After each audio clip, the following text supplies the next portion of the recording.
Hello good morning everyone. Welcome to ABC trainings. आज की इस वीडियो में हमने अभी तक देखा कि STM32 को कैसे इंस्टॉल किया जाता है। बाद में अभी उसके आगे की प्रोसेस हम देखेंगे कि हम कैसे प्रोजेक्ट को क्रिएट करते हैं, कैसे हम बाकी के सेटिंग सेट करते हैं, जैसे क्लॉक कॉन्फ़िगरेशन हो, उसकी इनपुट आउटपुट हो। तो ये सब चीज़ें हम कैसे सेट करते हैं वो आज की इस वीडियो में देखेंगे।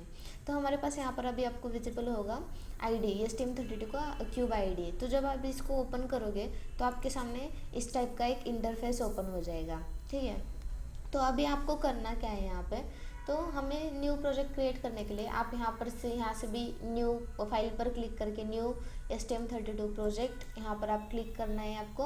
और जब तक सब सिलेक्टेड फाइल्स डाउनलोड नहीं होते तब तक आपको क्या करना है, वेट करना है। तो ये सिलेक्टेड फाइल्स मतलब ये क्या करेगा, जितने भी सपोर्टिंग लाइब्रेरीज रहेंगे, फाइल्स रहेंगे, तो ये हमारे प्रोजेक्ट के अंदर ये डाउनलोड करके ले लेगा। तो जब तक ये कंप्लीट होता है आपको वेट करना है। ठीक है,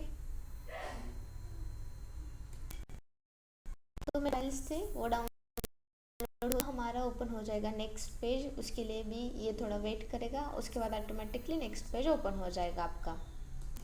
अब यहाँ पर आपके सामने एक टारगेट सिलेक्शन का पेज ओपन हो चुका है, जहाँ से हमें क्या करना है, हमारा एक टारगेटेड डिवाइस सेट करना है। मीन्स आपको कौन सा कंट्रोलर यूज़ करना है। अभी हम STM32 के हमने कोर्स के बारे में जाना, मीन्स उसके सीरीज़ के बारे में जाना, कितने आम कि हमारे हमारे पास कंट्रोलर अवेलेबल है, कितनी सीरीज़ है। तो आप जैसे कंट्रोलर पर क्लिक करोगे तो यहाँ पर अगर आप किसी पर्टिकुलर सीरीज़ पर वर्क कर रहे हो, M0 के, M0+ के, या M3 के, या M4 के, आप यहाँ से पर्टिकुलर कोई चूज़ भी कर सकते हो। ठीक है, बाद में यहाँ सीरीज़ पर क्लिक करोगे तो यहाँ पर जितने भी सीरीज़ अवेलेबल है सब सीरीज़ आपको यहाँ पर दिखाई देंगे।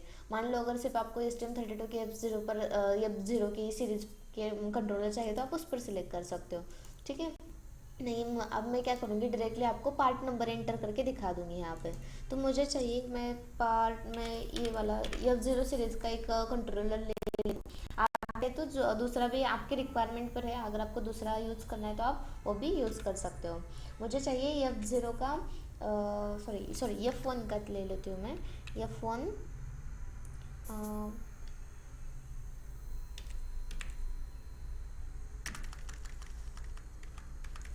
जस्ट एक मिनट, थोड़ा सा सिस्टम कभी कभी हैंग हो जाता है वो। STM32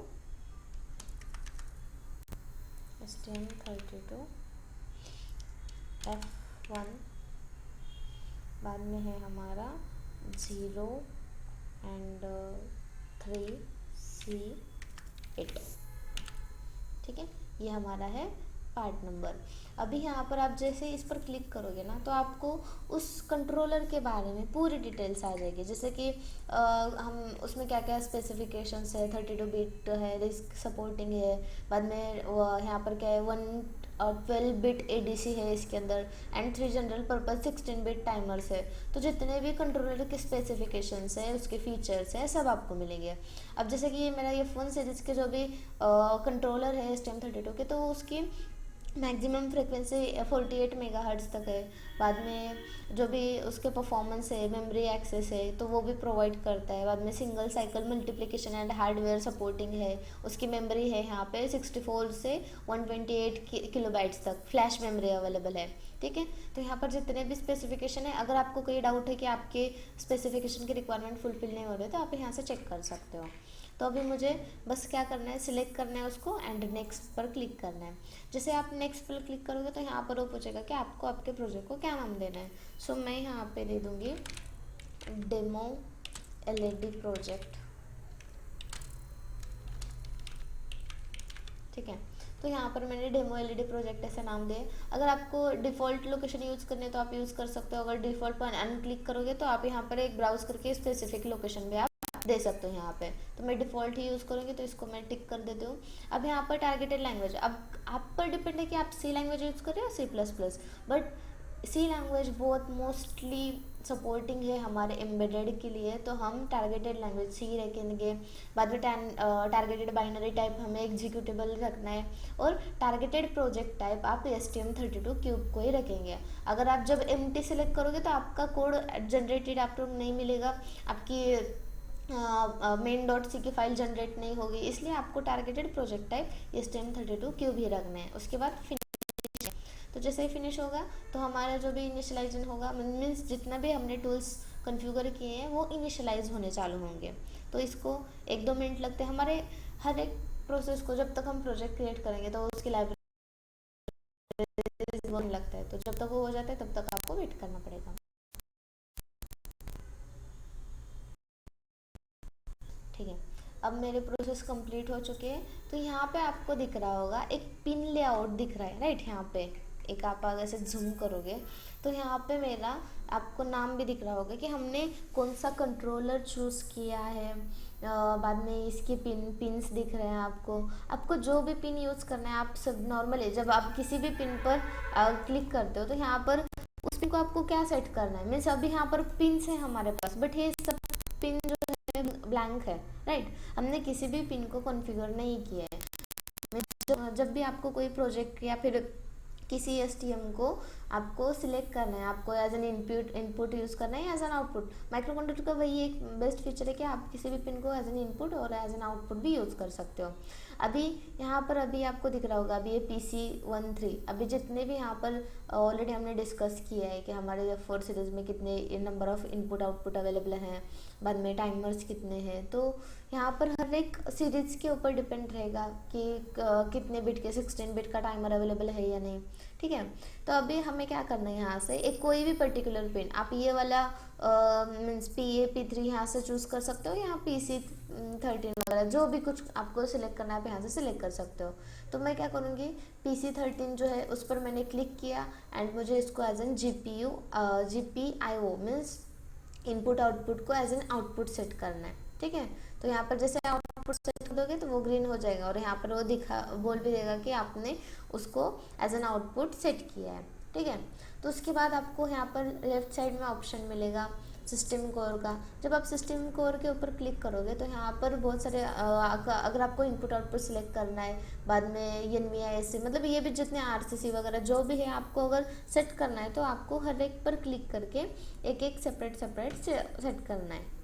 अभी हम क्या करेंगे, लेबलिंग करेंगे। तो लेबलिंग के लिए हमें GPIO पर क्लिक करना है। उसके बाद आपको यहाँ पर किसी भी पर्टिकुलर सेक्शन में क्लिक करने के बाद आपके सामने यहाँ पर RTC का कॉन्फ़िगरेशन आ जाएगा, ठीक है। तो आपको यहाँ पर कॉन्फ़िगरेशन सेट करना है। अभी हमें इसको क्या करना पड़ेगा, उसको हमें एक लेबल देना पड़ेगा, ठीक है। तो अब मैं यहाँ पर लेबल दे देती हूँ माई LED बोल के।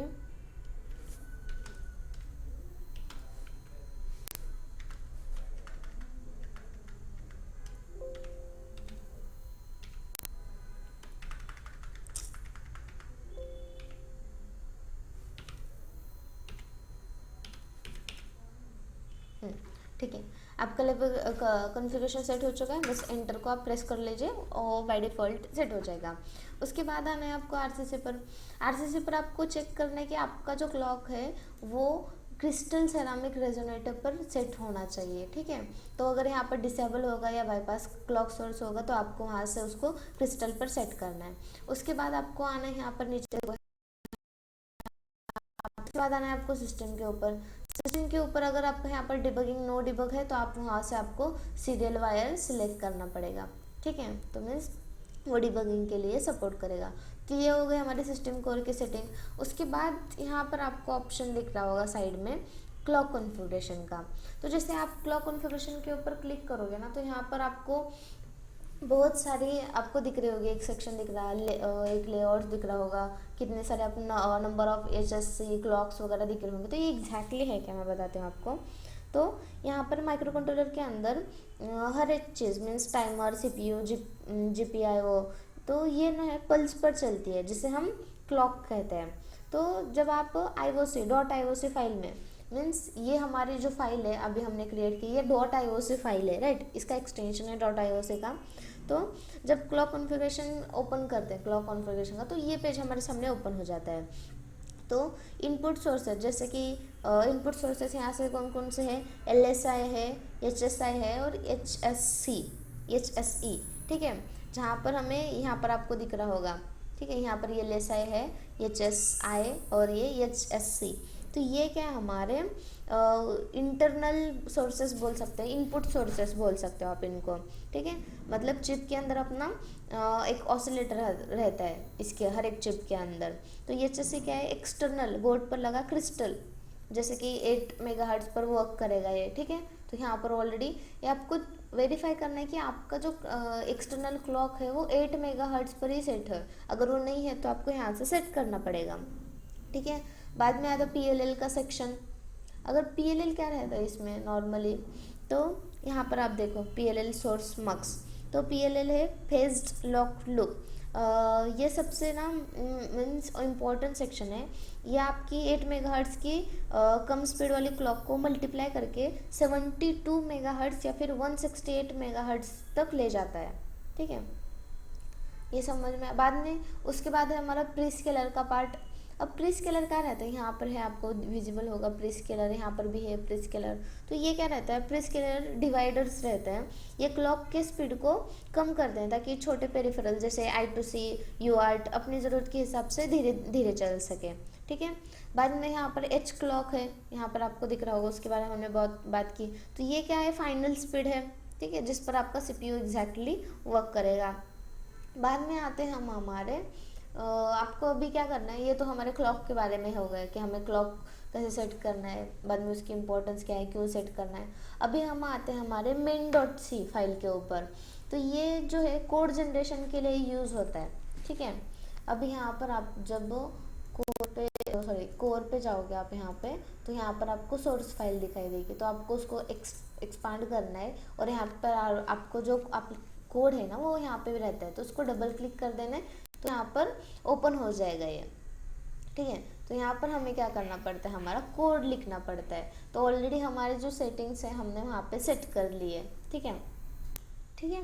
अब हम क्या करेंगे, सबसे पहले तो कोड जनरेट करके लेंगे। कोड को कैसे जनरेट करते हैं, आपको मेन इसके ऊपर मेन पिनआउट कॉन्फ़िगरेशन के ऊपर ऑलरेडी पिनआउट सेट है, तो हमें क्या करना है, बस Ctrl+S प्रेस कर देना है। तो Ctrl+S प्रेस करने के बाद वो पूछेगा do you want to generate a code, तो उसके ऊपर यस कर देना है। तो ये क्या करेगा, हमारे जो मेन की फाइल है उसके ऊपर, ठीक है। थोड़ा वेट करना,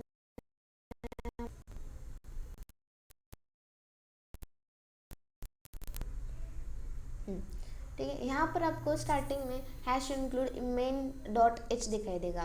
तो ये सभी हार्डवेयर का डेफिनेशंस रहते हैं इसमें, जितने भी हम हार्डवेयर यूज़ कर रहे हैं तो उसके सभी डेफिनेशंस इसके अंदर होते हैं। बाद में हाल इनिशियलाइजेशन। अब हाल क्या रहता है एग्जैक्टली, वो हार्डवेयर एब्स्ट्रैक्शन लेयर बोलते हैं हम उसको। तो उसको कैसे यूज़ रहता है वो भी हम यहाँ पर दिख रहा है, उसको कैसे यूज़ होता है वो हम उसके बारे में भी आगे चल के डिस्कस करेंगे, ठीक है। तो हाल इनिट ये क्या करता है कि ये पूरी हाल लाइब्रेरी को स्टार्ट करता है, ठीक है। हाल इनिशियलाइजेशन का मीनिंग है वो। सिस्टम क्लॉक कॉन्फ़िगरेशन क्या करता है, ये तय करता है कि चिप कितनी स्पीड पर चलेगी, मीन्स चिप कितनी मेगाहर्ट्ज पर चलेगी, ठीक है।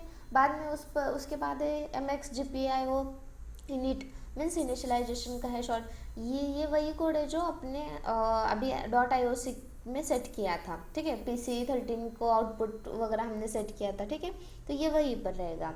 बाद में उसके बाद यहाँ पर आपको दिखेगा व्हाइल, और यहाँ पर 1 है, तो ये क्या रहता है, इनफाइनाइट लूप रहता है।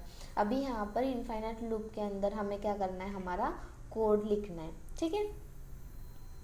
तो यहाँ पे मैंने कोड ऑलरेडी लिख चुका है, ठीक है। मेरा कोड जस्ट मैंने क्या किया है, यहाँ पे कॉन्फ़िगरेशन सेट किए है हाल का, ठीक है। ये एक लाइन मैंने लिखी है, और यहाँ पे हाल डिले वो भी हमें किसके अंदर लिखना है, इनफाइनाइट लूप के अंदर, मतलब वो कंटिन्यूसली हमें हमारा कोड चलते रहेगा, ठीक है।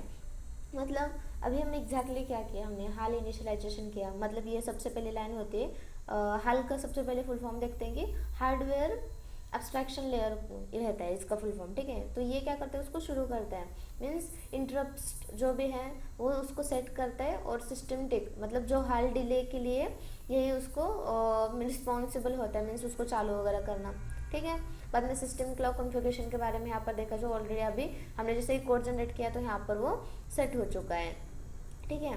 बाद में अभी हमने क्या किया, यहाँ पे कोड लिख दिया। अब यहाँ पर ये जो कोड है, यहाँ पे हाल _GPIO टॉगल पिन, तो हमने यहाँ पे क्या किया है कि इस पोर्ट पिन और सेट और रिसेट पिन को हाई 3.3 वोल्ट या फिर 0 वोल्ट करने के लिए यहाँ पे हमने उसको यूज़ किया है। ठीक है, इस लाइन का ये मतलब रहता है। बाद में हमें यहाँ पे क्या किया है, डिले दिया है, मतलब वेट फॉर सम टाइम। जो हमारा कंट्रोलर है वो एक थोड़े टाइम के लिए क्या करेगा, यहाँ पे वेट करेगा। ठीक है, तो ये हमारा हो गया code. Just already by default हमारा कोड जनरेट हो जाता है, बस हमें यहाँ पर हाल की कुछ लाइब्रेरी यहाँ पर लिखनी पड़ती है कंटिन्यूसली, जो सॉरी हमारा इनफाइनाइट लूप है उसके अंदर। ठीक है, उसके बाद आपको यहाँ पर दिख रहा होगा हैमर जैसा बटन, तो आपको उसके ऊपर प्रेस करना है। तो जैसे आप प्रेस करोगे तो यहाँ पर देखो हमारे कंसोल स्क्रीन पर हमारा प्रोजेक्ट कम्प्लीटली रन हो रहा है और यहाँ पर कुछ भी 0 एरर्स एंड 0 वार्निंग्स आ चुके हैं। मीन्स हमारा जो भी प्रोजेक्ट है, मीन्स हमारा जो भी फर्स्ट हमारा प्रोजेक्ट का हमने एलईडी ब्लिंकिंग का किया था असाइन करके, वो सक्सेसफुल यहाँ पर बिल्ड हो चुका है। ठीक है, थैंक यू।